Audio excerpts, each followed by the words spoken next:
From the moment I heard about the Good Initiative, I was excited.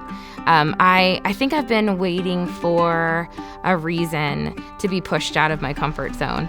But Drew and I just were not on the same page as far as giving. I felt like God really lit a fire inside of me, and I was so excited. And, I just wanted to give more, and he just wasn't there yet.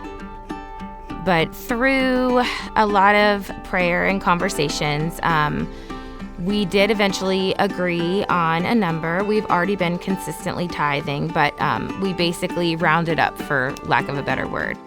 But then I remember sitting in church one week and hearing Pastor Mike speak, and everything changed. He often would have us picture a line and just taking a step past that line into the uncomfortable and having faith. Take one more step, and this faith, this distance right here between the line that's reasonable and where you landed in your giving, your generosity, this is where God has to show up or it doesn't happen. So it's faith-based. That's why, again, no matter who you are and how much you have, we're asking you to take a step, because everyone's reasonable number is going to be different. Everyone's trust number will be different, but we'll all be sacrificing. We'll be saying, I'm going to trust the Lord. I don't know what happened. Drew and I were listening to Pastor Mike, and all of a sudden, with tears in his eyes, he took my notebook and he wrote down that he wanted to double the number that we had decided on. And then Grace had an advance commitment night for the Good Initiative, and it was a really big moment for our church. We were worshiping and having a wonderful time.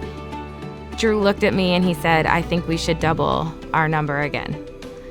And I about had a panic attack because I was very comfortable with the number that we had come up with, and I felt that was a good leap of faith as it was.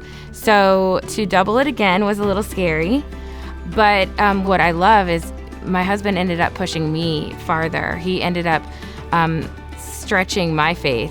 I knew it was wild, but I couldn't come up with a number that was high enough to fulfill the way I was feeling at that moment, because I really do believe in what Grace is doing. We trust Grace with our money, and I trust God to lead Grace with our money. And I think it's because we see that God is moving in Grace. We see it all the time.